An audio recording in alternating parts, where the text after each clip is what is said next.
Assalamualaikum warahmatullahi wabarakatuh.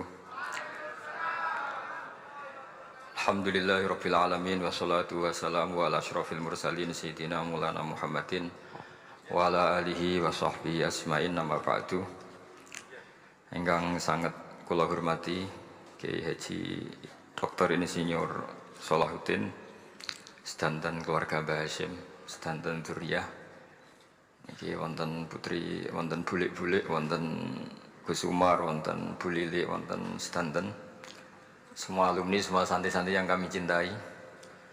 Saya ini syukur sekali karena waktunya tinggal sebentar, jadi uji nyalinya juga sebentar. Saya akan ngomong sesuai spesialisasi saya, yaitu fikih. Karena saya murid Kiai Haji Maimun Zubair yang bersanad lewat Mbah Karim sampai Mbah Hasyim, atau bersanad lewat Mbah Mun, Mbah Zubair, kemudian Mbah Fakih Mas Kumambang, juga teman Mbah Hasyim ketika sama-sama ngaji di Mekah. Saya akan mengkagumi Gus Dur dari segi fikih. Ketika Gus Dur dilengsarkan dari presiden, yang paling saya kenang dan para ulama seluruh Indonesia, mungkin seluruh dunia mengenang adalah keberhasilan Gus Dur mengelola konflik itu tidak pertumpahan darah. Itu satu prestasi yang insya Allah jadi amal beliau, semoga mendapat ridhonya Allah Subhanahu wa Ta'ala. Karena yang paling dihindari oleh Islam sebisa mungkin adalah jangan ada darah menetes, apalagi hanya demi kekuasaan. Sehingga Rasulullah SAW sampai berdamai ketika terjadi tarik ulur di Sulhul Hudaybiyah. Saat itu Suhail bin Amr memberi sekian poin yang mendikte Rasulullah, semuanya merugikan Rasulullah. Tapi semuanya merugikan Rasulullah, tidak ada yang menguntungkan sama sekali. Tapi Rasulullah menuruti itu semua demi tidak bertumpahan darah. Padahal Suhail bin Amr zaman itu masih kafir. Sehingga menjadi fikih bahwa perdamaian itu harus kita jaga. Sampai ada ayat wa in janahu lisalmi fajnalaha wa tawakkal 'ala Allah. Jika mereka ingin damai, kamu harus menuruti itu. Sehingga damai itu pula yang zaman era Gus Wahid, ketika beliau menginginkan negara berdasar Islam, itu banyak di buku, termasuk beliau panitia 9 persiapan kemerdekaan Pebuki, juga tadi Gus Salahuddin cerita.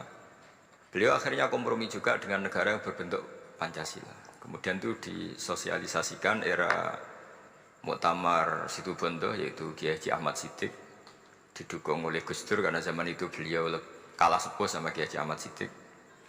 Jadi itu fikih yang saya menjadikan pengagum Gus Dur, karena ibadah Darul Mafasid Muqaddamun ala Jalbil Masalah adalah ibadah yang luar biasa. Berikutnya saya mohon sama Kiai Haji Salahuddin Wahid berkenan saya cara berpikir begini untuk Gus Dur.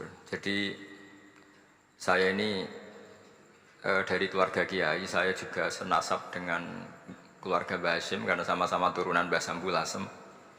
Jadi beliau adalah Abdurrahman bin Wahid bin Hasyim bin Asy'ari bin Wahid lagi, terus bin Abdul Halim 2 sampai Mbah Sambu. Kira-kira nasabnya sama dengan saya, dengan Mbah Hamid yang dari jalur itu.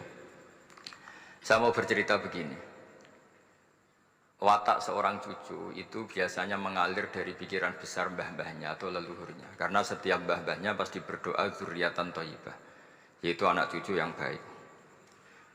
Saya sengaja di sini bawa kitab yang ditulis oleh Muhammad Asad Shihab, seorang Libanon. Menulis bahwa Mbah Hasyim Asy'ari adalah terhitung sebagai mujaddid, sebagai pembaharu Islam, setidaknya di Asia sini atau di Indonesia. Di sini ada kitab ini diterjemah beberapa kali, sebagian oleh Kiai Haji Mustafa Bisri, sebagian oleh Kiai Sodik Semarang.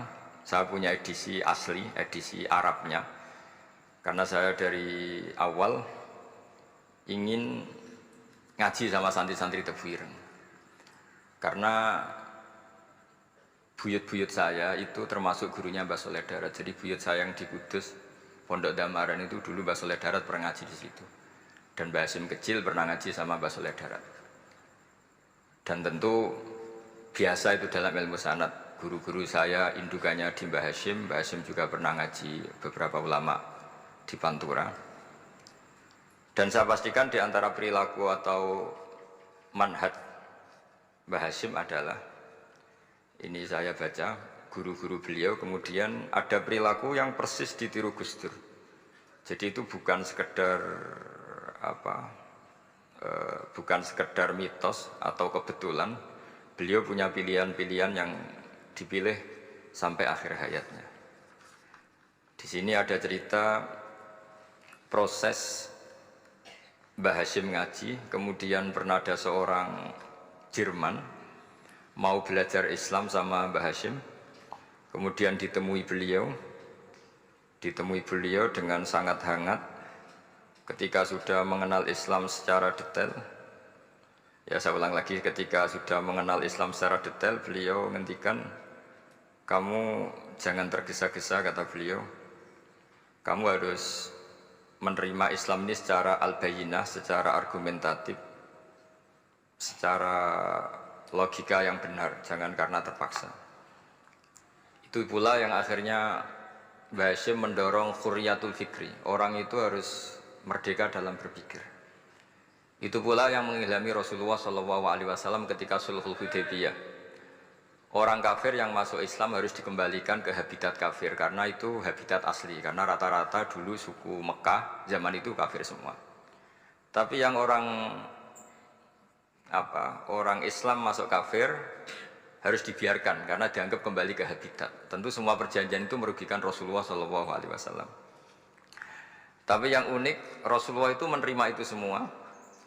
Kata Rasulullah, sudah perjanjian itu kita terima saja. Akhirnya perjanjian itu diterima. Kemudian tapi Nabi hanya minta satu hal. Orang kafir Quraisy tidak boleh melarang orang diskusi Islam.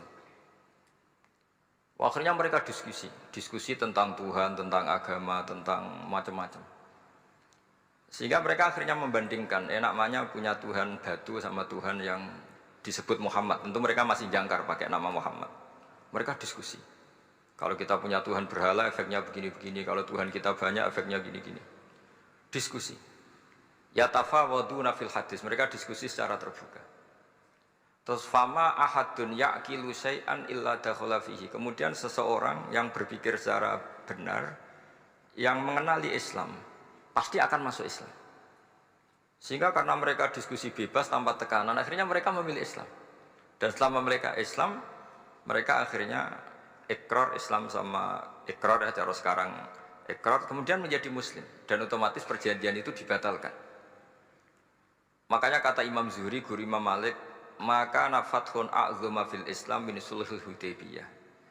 Enggak ada kemenangan Islam sehebat kemenangan dalam Hudaybiyah, yaitu orang berbebas berpikir. Kemudian kebebasan berpikir ini pasti mengarah ke mengaku yang benar, menanggalkan yang salah. Tentu orang dulu mendewa-dewakan Lata Uzza, pokoknya menuhankan makhluk, menjadi sadar bahwa itu aneh. Kenapa kita harus sembah batu yang dipahat, kenapa kita harus menyembah makhluk dan sebagainya, dan akhirnya mereka Islam. Tapi dulu kalau suasana perang itu keinginan orang hanya ingin menang kalah. Jadi yang kafir itu hanya ingin menang, pokoknya jangan sampai kalah. Nggak pernah berpikir Islam itu apa. Di mana-mana perang itu ya pikirannya menang kalah. Tapi setelah nggak ada perang, meskipun segala perjanjiannya merugikan Islam, orang akan berpikir secara objektif. Makanya fama ahadun ya'kilu syai'an illa dakhala fihi. Tidak ada seseorang yang berpikir tentang Islam kecuali akhirnya masuk Islam. Sehingga itu disebut maka nafathun a'zuma fil Islam min sulhul Hudaybiyah. Tidak ada futuhat yang sebesar sulhul Hudaybiyah. Ya, kitab ini namanya Wadi'u Labinat Istiqlalil Indonesia. Mungkin santri Tebuireng mungkin lebih tahu ya, karena harusnya lebih tahu. Jadi kalau tahunya baru sekarang ya rodo innalillahi wa inna ilaihi rajiun. Jadi saya tidak perlu bangga lebih tahu, karena memang seharusnya Anda lebih tahu. Kalau tidak ya keterlaluan. Yang namanya itu Wadi'ul Binatil Istiqlal Al-Indonesi. Ini saya baca tapi ini demi Gus Dur, artinya bahwa pilihan-pilihan itu mulai ada zaman Mbah Hasyim Asy'ari. Saya baca satu-satu ya, mulai kredibilitas ilmu beliau, karena dalam Islam itu harus ada sanad. Saya pernah ditanya seorang ilmuwan, Pak Bahak, kenapa Islam itu harus ada sanad? Kita kan orang cerdas, kan bisa berpikir sendiri, ngapain nunggu pikirannya orang-orang gitu. Terus saya bilang agama itu agamanya Allah dan Rasul. Kalau pikiran kamu namanya agama kamu, bukan pikiran agama, kata saya. Kalau kamu punya pikiran, ya namanya pikiran kamu, tidak agama. Kalau agama itu harus bersanad. Jadi pikirannya Mbah Hasyim sama dengan pikirannya Mbah Mahfud pikirannya sama dengan Said Abi Bakar Sato sama dengan Sayyid Zaini Dahlan dan seterusnya sampai logika itu sampai Rasulullah Shallallahu Alaihi Wasallam. Saya beri sekian contoh. Pikiran yang kita ciptakan bisa salah, misalnya begini. Dulu misalnya Nabi pernah bersabda, al-qatil wal maqtul finnar, pembunuh yang dibunuh sama-sama neraka. Jadi idal taqal muslimani bisayfihima fal qatil wal maqtul finnar. Jika dua orang muslim bertemu sama-sama bawa pedang, maka yang bunuh maupun yang dibunuh itu sama-sama masuk neraka. Makanya kita harus syukur sekali Indonesia itu paling menghindari membunuh, karena kalau sesama muslim membunuh itu ancamannya berat, sama-sama masuk neraka. Bukan sekedar diboyong dari pondok Tebu Ireng, itu neraka gitu. Kalau dibayang pondok gampang, nanti mondok lain gampang. Terus logika sahabat begini, hadza al-qatil, fama balul maqtul. Oke ya Rasulullah, kalau al-qatil masuk neraka namanya pembunuh, oke kita terima. Tapi fama balul maqtul, lalu dosanya yang terbunuh itu apa? Wong dia korban kok dia dibunuh? Apa jawabannya Rasulullah Shallallahu Alaihi Wasallam? Jawabannya innahu kana harison ala qatli sahibi. Sebetulnya dia juga mentalnya pembunuh, cuma nasibnya terbunuh. Jadi seperti misalnya sampean hasut saya, itu nggak perlu disakeni. Sebenarnya sampean yang inginnya ya menggusur saya, cuma nasibnya tergusur gitu. Makanya kalau ada orang rebutan pacar kok kalah itu udah usah disakeni. Sebenarnya mentalnya dia perebut gitu. Cuma nasibnya kalah gitu. Jadi apa ya? Ya tadi. Ya ini penting ya, penting sekali. Jadi sebetulnya ketika duel itu semuanya kan mentalnya pembunuh. Maka dia nasib saja sebagai maktul, tapi mentalnya pembunuh. Karena dia mentalnya, niatnya, komitmennya pembunuh, maka dia sama-sama di neraka. Maktul itu fakta, faktanya terbunuh, tapi mentalnya pembunuh. Sehingga hukumannya sebagai pembunuh. Sama kalau sampean berebut itu mentalnya ya perebut. Cuma nasibnya kalah atau terebut. Itu soal nasib. Ini saya baca dulu ya guru-guru Mbah Hasyim supaya clear. Selama ini yang dikenalkan beliau ngaji sama saya Mahfud, saya Khotib Minangkabau. Ini di kitab ini. Saya baca sesuai harokat yang ada di kitab ini. Nanti kalau sampai tidak cocok karena beda madhab, ya nggak apa-apa, asal pinter saja. Karena baca kitab itu unik. Kadang-kadang satu guru sama guru yang lain itu beda-beda. Dan biasanya guru itu nggak mau kalah. Mbah Mun itu sering cerita, ada kiai maknani wati ini lan wit alu. Itu muridnya gerutu karena pernah mondok itu kok enggak gitu. Pak guru, di kitab saya maknanya itu pohon elo. Lah iya cung, wit elo kena gua alu kata gurunya karena gurunya enggak mau kalah itu. Ada yang guru itu salah baca wal jarodin lan lawang. Muridnya enggak terima. Pak Yai saya pernah ngaji itu maknanya walang. Lah iya walang sing ning lawang cung. Itu memang kasus makna-makna di Jawa itu banyak itu. Karena awalnya memang wis rodok bodoni. Kenapa saya bilang bodoni? Yang bilang Mbah Mun makna Jawa ono bodoni ini. Karena watin itu kan nggak ada di Indonesia. Tapi kiai itu malu kalau gak iso maknani. Akhirnya wati ini wet elu. Tanyakan orang pakar ahli Jawa ya tidak tahu lo itu apa. Pokoknya butuh kiai itu ada lafaz ya ada maknanya. Padahal jenis itu nggak ada di Indonesia. Seperti haudat itu maknanya di Jawa sekedup. Sekedup itu rumah kecil yang ada di unta zaman dulu. Di Jawa ada enggak? Tidak ada. Kalau kamu tanya orang Jawa ini apa namanya? Namanya ya rumah kecil di atas unta. Tapi Kiai Jawa dulu punya makna namanya apa? Sekedup. Jadi Kiai Jawa itu luar biasa improvisasinya. Ya rodok bodoni itu. Lah yang sering bodoni itu bab halal haram, tapi bodoni apik. Yang tidak semua bodoni itu buruk, kadang wajib. Betul ya? Ini sama tergesola. Ini karena keahlian fikih saya juga barokahnya Mbah Hasyim Asy'ari supaya beliau senang. Beliau senang karena para nabi, para wali, para ulama itu tidak meninggal. Tadi kalau Mbak Anita bilang wafat itu kalau dalam bahasa Arab wafa yafi wafaan itu maknanya nuhoni. Nuhoni itu sudah memenuhi. Jadi sebenarnya memang nggak pernah ada orang mati itu. Jadi kita punya jatah umur, jatah rezeki sudah terpenuhi semua. Namanya wafat dari kata wafa yafi wafaan. Sesuatunya sudah penuh maka diambil. Kalau roh sendiri nggak pernah meninggal.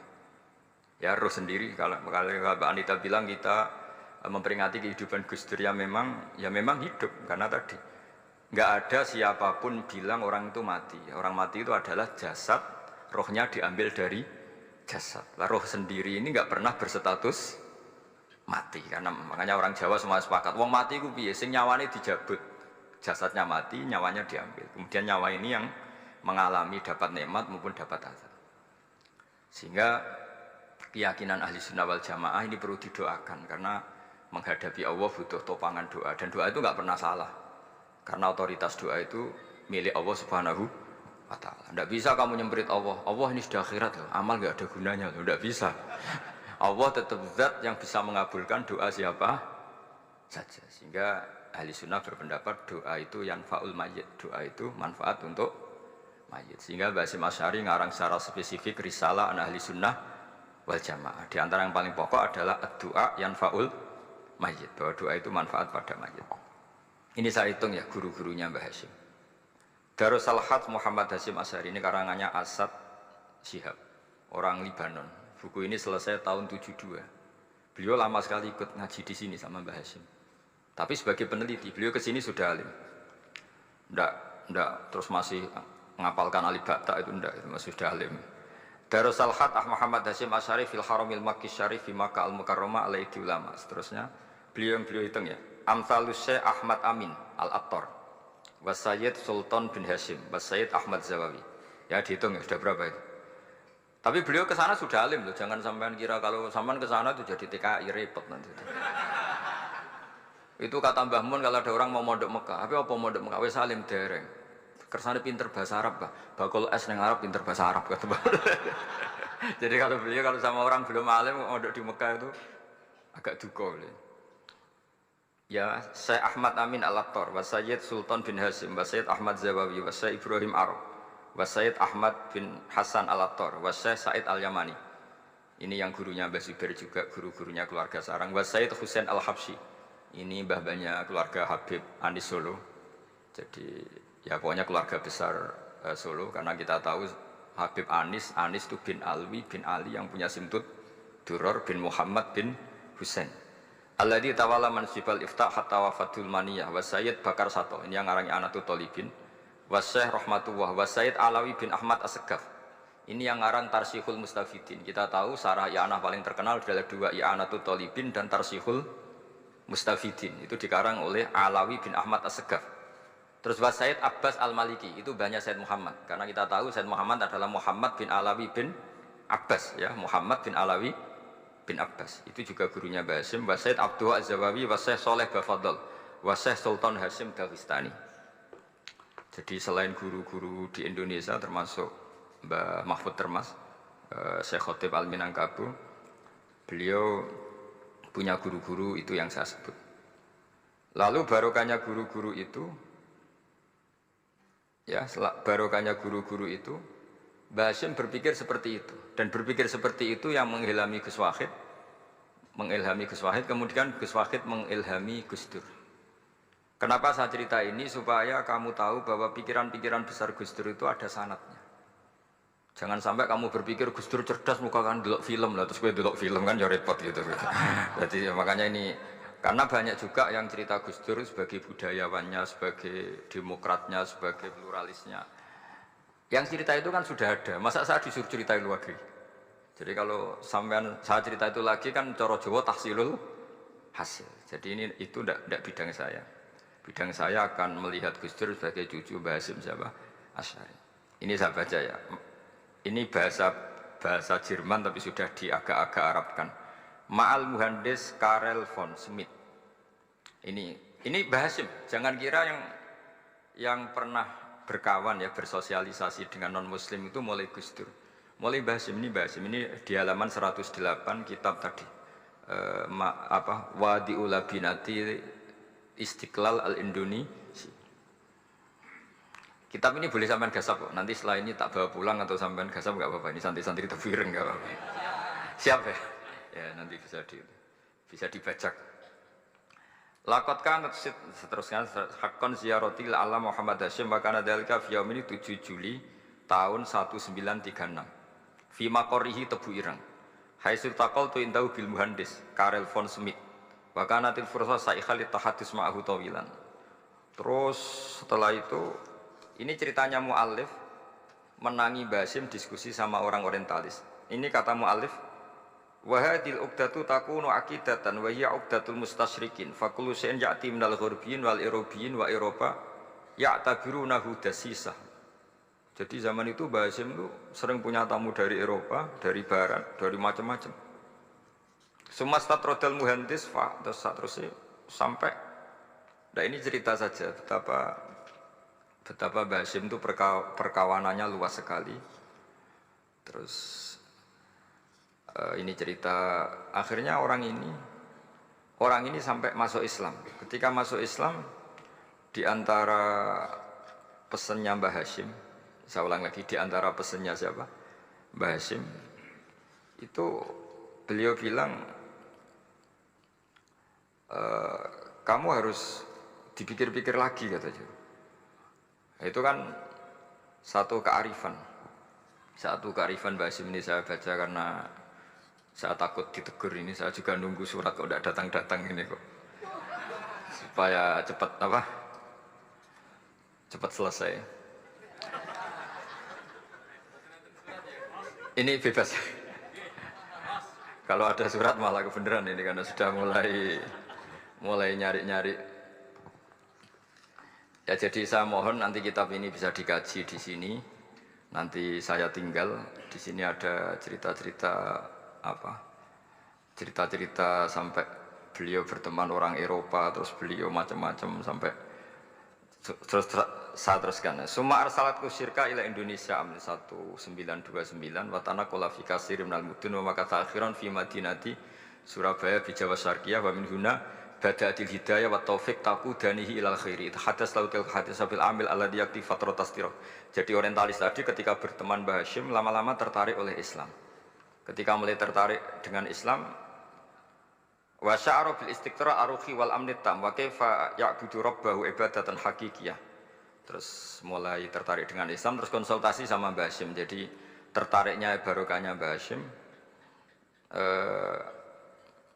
Orang ini kemudian wabakiyal muhandis itu insinyur Karel von Smith fi Indonesia hatnan dalatil harbul alamiyah sehingga perang dunia kedua selesai wa indama qawamal indonesiun didal hukmil al Hollande fi harbil istiqlal am wa kana muhandis fi sufil indonesian dafahu islamuhu liya syarika sak terus. Terus ini saya cerita, jadi Mbah Hasyim pernah mengislamkan orang Belanda, orang Jerman. Orang apa? Orang Jerman, terus orang ini hidup di Hamburg. Sampai akhirnya beliau dakwah Islam di sana.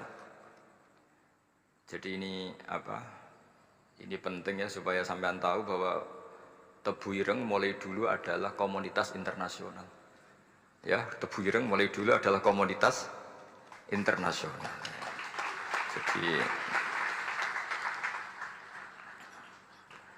terus ketika ngadepi Indonesia yang dijajah, ini Mbah Hasyim bersama kawan-kawannya sepakat iktikaf di Multazam. Ini saya baca ya. Wa akhiran istama'a ma'a nukhbatin min haula'i talaba min zalama alaihi al-had Muhammad Hasyim ala ayata'ahadu wa yakumu bi amalin fi lailatin lailan min laili syahri Ramadan.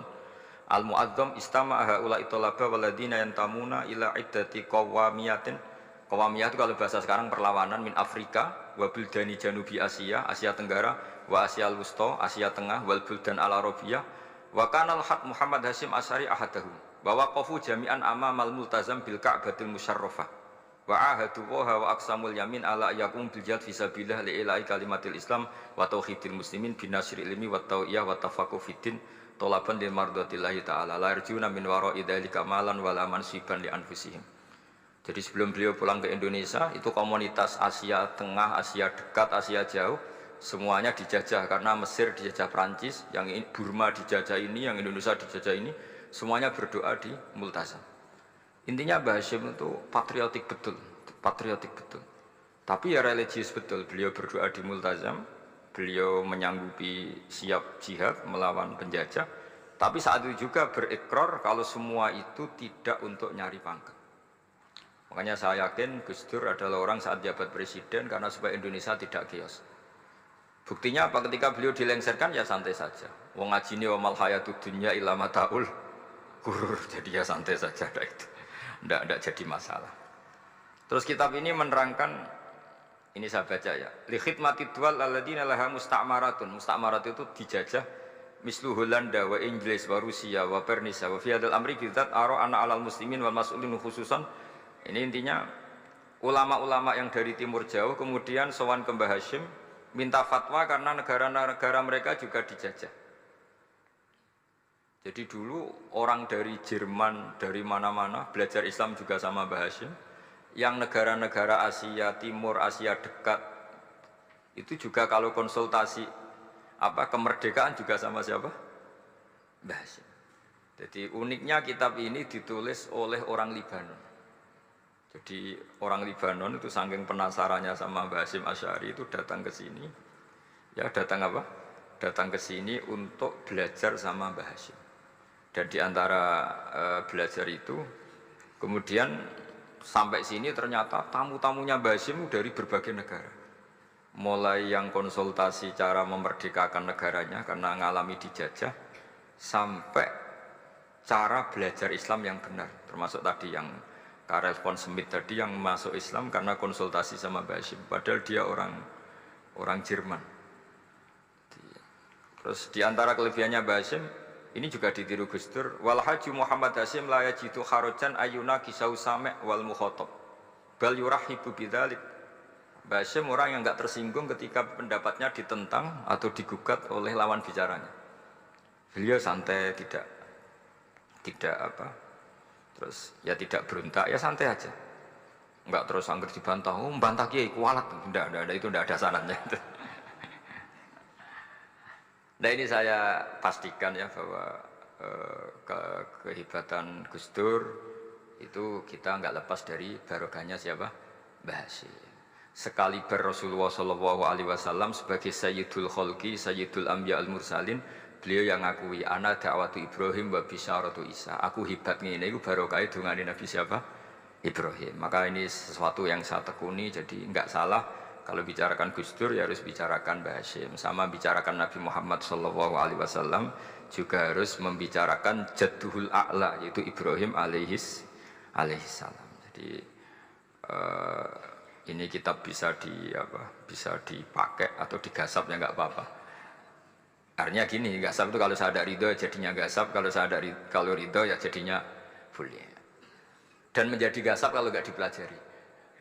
Ya, jadi kalau mau enggak terus tinggu jimat itu kita fokus bahak sakti, wah ya repot makanya ini. Nah kalau dipakai itu gasap. Tapi kalau nanti didiskusikan sama teman-teman, kemudian menjadi baik, menjadi luar biasa, saya ikut ngamal. Terus saya ulang lagi, saya teruskan. Ittisolatuhu. Ittisolatu itu komoditas beliau. Lahu ittisolatun wasi'atun wa mukatabatun ma'a katsirin min zu'ama'il alam al-islami fi dzalikal ahdi. Fi'nahum Asy'abul Aziz As-Sa'alibi wa Sayyid Diyauddin wa Syairozi Adwul Injil terus beliau punya perkawanan besar di komunitas internasional, termasuk Syekh Muhammad Abdul Karim Al-Khattabi wa Sayyid Alawi bin Thahir Al-Haddad, Mufti Sultanati Johor. Ya, beliau berkawan dekat sama muftinya kerajaan Johor, wa Muhammad Ali wa Syaukat Ali bil Hindi, wa Muhammad Ali Jana Muhammad Iqbal. Muhammad Iqbal yang terkenal di India itu, wa Sayyid Hibaduddin Asy-Syahrastani, wa Wazirul Ma'arif Al-Iraqiyah. Beliau berteman sama PM Irak. Jadi kalau Gus Dur dari Mesir belajar di Irak, ternyata dulu mbahnya teman akrabnya Perdana Menteri apa? Irak. Terus banyak Waro'isu Majlis Tamyiz wa Sayyid Al-Alama Muhammad bin Aqil wa Sayyid Muhammad Jadul Maula wa Sayyid Muhammad Surur saat terusnya itu. Jadi ini nanti saya tinggal termasuk catatan-catatan ini saya mohon ridho dari Gus Solah dari supaya santri-santri sini belajar Mbah Hasyim lebih serius supaya gampang. Kenapa saya katakan harus seperti ini? Dulu Nabi Ibrahim itu di antara anak cucunya itu secara lahir ada yang tidak soleh. Karena anak cucu itu punya otoritas sehingga anak cucu ini yang menstatuskan Nabi Ibrahim. Sampai Allah sendiri yang meluruskan pengklaiman itu, yaitu ada ayat maka anak Ibrahimu Yahudiyah wala Nasranian, karena ada orang yang bernama Yahuda bin Yakub bin Ishak bin Ibrahim. Karena Yahuda punya pola tertentu dalam beragama, terus seakan-akan mbah-mbahnya paling ya begitu. Akhirnya Ibrahim pernah disetatuskan sebagai Yahudi. Sampai Allah sendiri yang ngintikan maka anak Ibrahimu Yahudiyah wala Nasrani. Sampai datang Rasulullah SAW yang memaklumatkan saya juga cucu Ibrahim orisinil.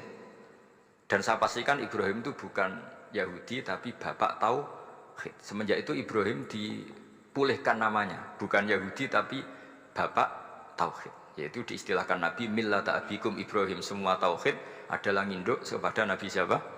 Ibrahim.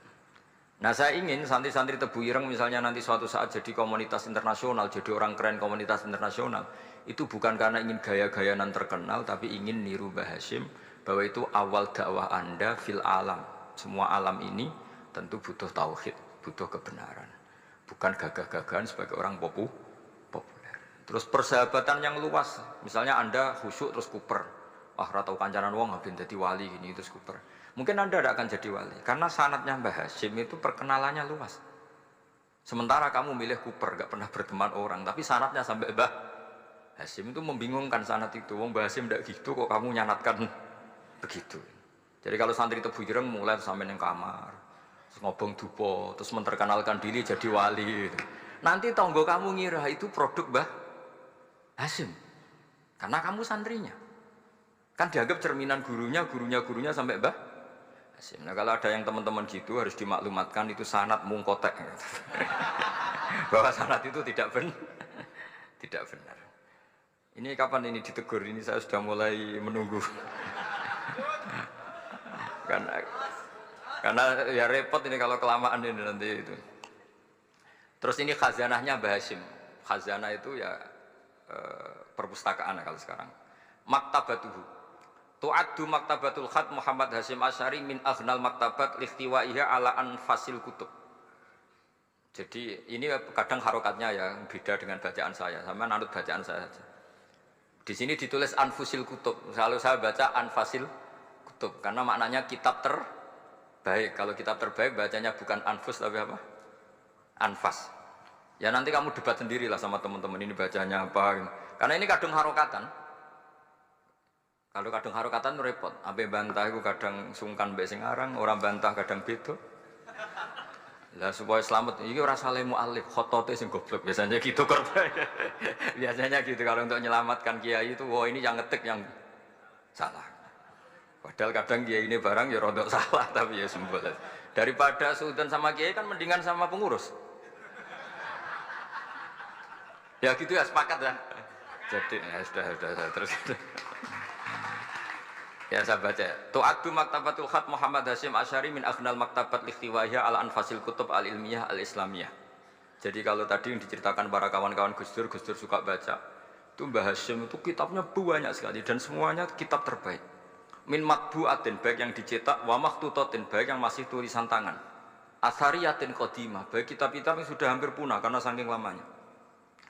Wa tadummu hadil maktabah jullal kutub al-mu'allafah wal lughat al-arabiyyah wal indonesia wal jawiyah wal malaysia wa ba'dal lughat al-ajnabiyyah al-ukhra. Jadi zaman Mbah Hasyim itu perpustakaannya sudah ada bahasa Indonesia, bahasa Jawa, bahasa Malaysia, bahasa Inggris. Itu yang nulis orang Libanon. Sampai santrinya Mbah Hasyim tidak tahu innalillahi wa inna ilaihi rajiun. Maka ini yang kepertobatan ya saya kasih.